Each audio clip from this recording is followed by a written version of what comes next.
We are 2 days away from college football kicking off its regular season. Week 0 is just days away. Obviously, College Game Day next Saturday down in Baton Rouge, Louisiana, as LSU hosts Clemson for week 1 of college football to really get going all the way into the national championship in Las Vegas. Ladies and gentlemen, joining us right now is a man who's been a topic of conversation around the entire college sports landscape, seemingly since the beginning of entering the college sports landscape. Ladies and gentlemen, the head coach of the LSU Tigers, Lane Kiffin. Yeah, oh. Wow, that wasn't a great reception. What? Well, I think you're getting a little defensive because you're reading everything everybody's saying. Yeah, I heard some boos. No, there was cheers. It was a lot of hey. Oh, okay. Lane-o. That's better. All right. I don't know. What do we got, AJ?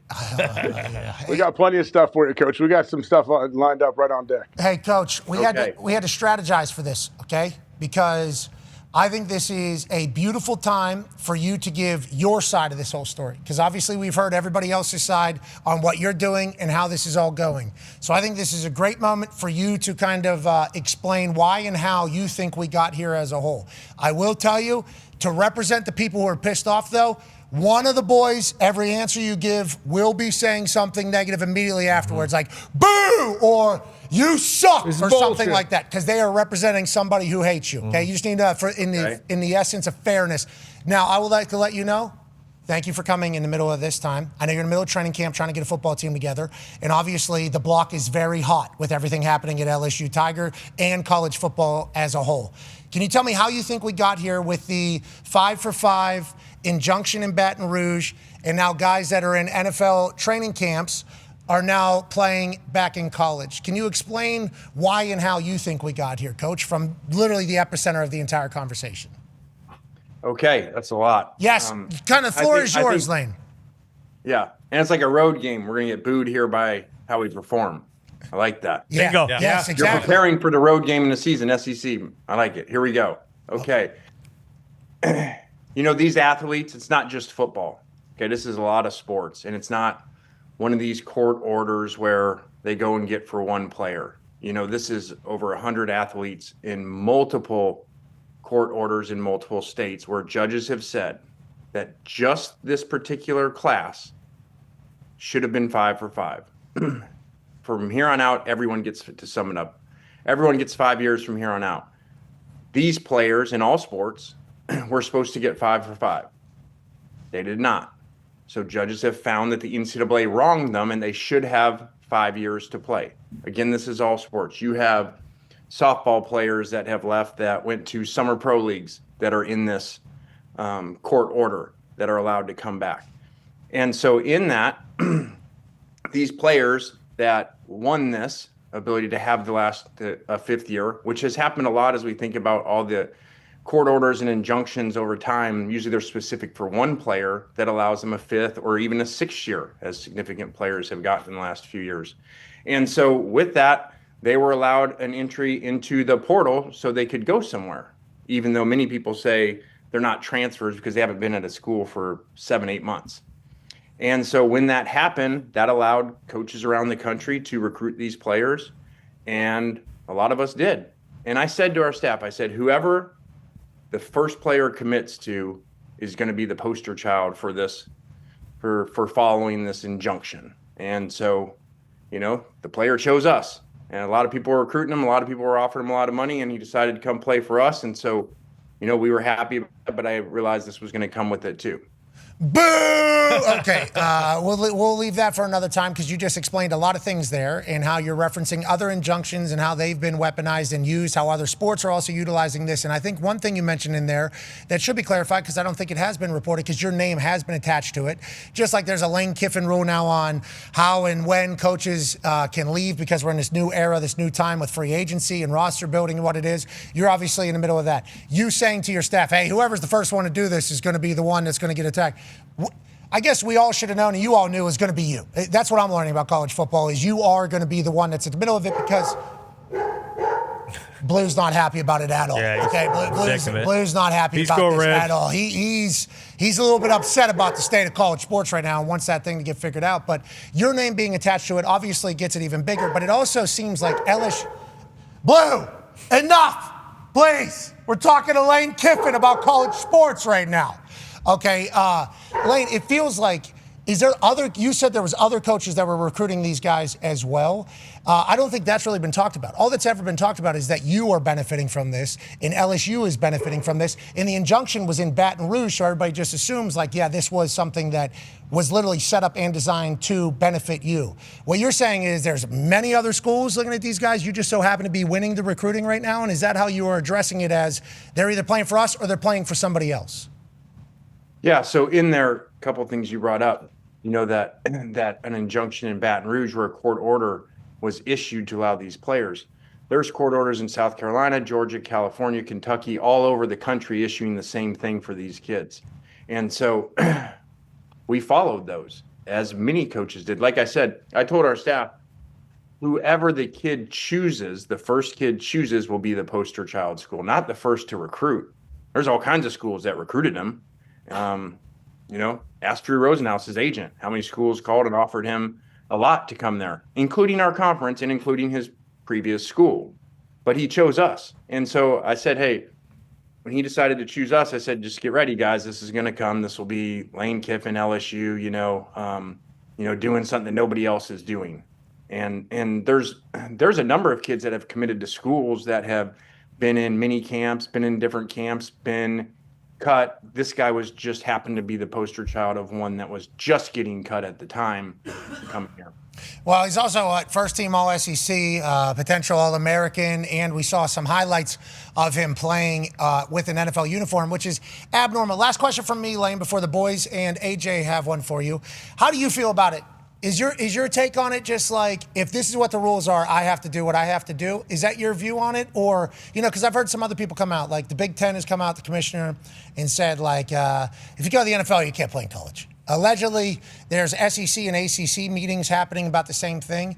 For you, your mindset is just like, these are the rules. What do you expect from me? My ass is going to get fired. I'm expected to win. Like, how do you kind of view it as a guy who's been around football a long time and can probably understand a lot of people saying this is abnormal for our sport and something we never thought would happen? Yeah, there's a lot of parts of it that I don't like within that. I don't think professionals should come back to college sports and college football particularly. But in this instance, this is not professionals that have gone played seasons or just, randomly file an injunction in a state to become eligible. This is part of a specific class that was ruled wrong by the NCAA that was supposed to be 5 for 5. So again, there's a lot of information on this that's not necessarily out there, that over 100 athletes in multiple sports were cleared and said, you can go play, whether you signed pro contracts or not, whether you participated in training camps or mini camps, you are allowed to play. And that is the court order. And so I think in that, as you think back to all the different court orders of great players that were granted, whether that was Diego Pavia or now Trinidad for a 6-year, we followed all those. All court orders have been followed. So I think you're going to get in a really interesting situation if now, as a conference, you start to say, well, we're not going to follow this court order that's been issued. And we're going to say that these kids that the court says can go anywhere, we're going to say, no, you can't. That's some issues there, Pat. Lane saying, you're setting precedent right now and picking and choosing which ones you like, which ones you don't like. That's going to be a fascinating story as you set a precedent here against. It doesn't work like that, Pat. You can't decide, hey, I like that injunction. I don't like that one. Like that player I kind of like, and I like the way that they got him eligible. And so we're going to follow those rules, but not these. That really doesn't work that way. AJ has and again, on these guys, just for this particular class of group, these aren't pros that have been playing in the NFL that all of a sudden their career was over and just like, hey, I just want to go back. These guys were not told that they had 5 years in December, January when they made their decision. And these athletes all around the country in the different sports would have stayed for their 5th year. And they weren't told that, and then found out later on they were supposed to be told that. So the judge said, hey, you have 5 years. And that's all they're doing is protecting their families and making the best decisions for them. AJ has a question for you, Coach. Yeah, Coach, strictly just from a football perspective for a player, I was thinking if I put myself in their shoes and I got to go, I used the term like an internship, and I got to spend 2 or 3 months with an NFL team. I guess what what can that do for a player? I would imagine for myself, if I got to go compete in the NFL for a little bit and throughout the preseason and training camp, I can come back to college with a bunch of new tools in my tool belt, as a lot of coaches like to say. But I just think strictly as a football player, how can this help guys? For this 1 year, obviously. Yeah, I think something interesting in this is they come back as in this particular situation is like they got to go to the real world and see how hard it is, and it's not everything that they thought. And they're able to help the younger players to say, hey, when these coaches tell you you need to do these things to get ready, and when you go on and you're in a camp at the next level, you got to do everything. You got to be on time to things. You get fined, and so I like that they experienced the real world that we talked to them about, and now they get to come back and help the kids because they've seen the other side. Let's talk about football a little bit because you are transfer portal king. I believe you said that going to LSU, and then you ended up actually having that take place. Go ahead, Tone. Yeah, Coach, a little different this year since you are switching schools. A little more transfers this year than you normally bring in. How's it been in camp? How hard is it to get so many different guys? I looked at your two deep. I tried counting it, and who knows if it's official or not. I think it was like 23 guys in the two deep are from the transfer portal. How hard is it to get your culture and everything set during camp with so many new faces that haven't played together before? Yeah, that takes a long time, and that's something that we pack day one when we get here. Culture and changing things to fit how we do things. We're really unique. We're really different in how we do things in our whole program. And so as kids come in, they learn that. I think certain kids choose us too in their recruiting process, because they hear how we are. And so it's been really fun. It's been really exciting to be here. And on those new kids coming in, another misinformation on that as they come in and they come into a team, like we've told our team, hey, my job is to be in a relentless pursuit of competitive greatness for you as a team. And so if we have a chance to bring players in to help you win as a team, we're going to do that. And this isn't a situation where, people say, oh, well, then these other kids get their spot taken and cut. Remember, there's all kinds of things. Some teams are short and don't have a full roster. If you've had season-ending injuries in the spring or fall, you get to replace those numbers, and the other kids still stay on scholarship and have a spot. So, again, misinformation that other kids are going to suffer because of these kids coming back. I like that you're saying, in our particular case, what's being said, not accurate. Others, potentially, but there is certain things that are written into rules and who's eligible, who's not eligible at certain times. I like the injury one. I didn't know that opened up a roster space. I guess it's like an IR that happens for college football rosters, just like the NFL has. Now, you were able to get a lot of great players. And it feels like the moxie and the swag and the culture down there at LSU is all behind you, from what I've been kind of hearing. I mean, Booger this morning was on TV with an LSU helmet right over his shoulder, and after Paul Feinbaum said, Lane Kiffin is effectively just saying, to hell with football. I mean, he's saying football doesn't matter, going crazy about it. And then, Booger goes, hey, if these are the rules, what are we doing here? Like, what do you want him to do? He wants to go get it. I feel like LSU very behind you. You recruiting, you do very well getting people comfortable to come play for your team. That's fascinating because since we've gotten into college, you've been somebody that people love to kind of break down and attack. I'd say Connor has a question for you, Coach. Yeah, Lane, and we watched your documentary last year, so I feel like we do kind of know a general answer to this question. But do you sort of relish in the fact that you have been labeled like the villain, the bad guy of college football? Is that something that you understand, or is it something that you also don't really get because you're not the one, handing out these injunctions and rules and making all these things basically how they're supposed to be in college football? Or is that one of those like, you know what, yeah, screw it, I am the bad guy and we're just going to go out and win football games? Yeah, I don't worry too much about that. I think as you talk about villains, sometimes the difference between the hero and the villain isn't very far apart, and it changes very often. I see your wrestling stuff there, so I referred to Hulk Hogan before. Hell yeah, He brother. was a villain, then a hero, then a villain, then a hero again, and then a villain. So, it happens sometimes. And, when you're trying to do things at the highest level, a lot of times people want you to apologize for what you're doing when you're chasing greatness. And that's what we do here as a program. That's how we run it. And our players know that. And I think our fans and administration, wherever been, they love it when you're there. And so they understand that you're doing the best for their program at the time so that they can win and they can have everything that they want and they're wanting to have on Saturdays. Okay, so let's assume that happens and your team is remarkable this year. Cannot wait for Baton Rouge to be upside down. I haven't really had a chance to be a part of a college football season with LSU in real conversation, real relevance. Going to be spectacular next Saturday. On that, now you talk about the administration loving you when you're there. Did you hear about the FBI dogs? Did you hear about this? Did you hear they ran some dogs through there? Did you have dog sniffer beaters on any of these recording devices you left around? Yeah, I didn't. Someone sent that to me yesterday. So Walker Jones texted me to remind me that was 5 months ago when he did the interview. But people just love to happen to bring it up on the day when a player from Ole Miss that went to the NFL that goes to LSU. Wonder how that happened. Yeah, well, it feels like you are big business, brother. And talking about you is just that. Can't wait to see you on the field. D-Butt has last question for you about football. Yeah, Lane, you always get great production from your quarterbacks. I just want to ask you about your quarterback this year, Sam Levitt. If you are going to be great, it's going to start with that quarterback. What have you been most impressed by throughout training camp?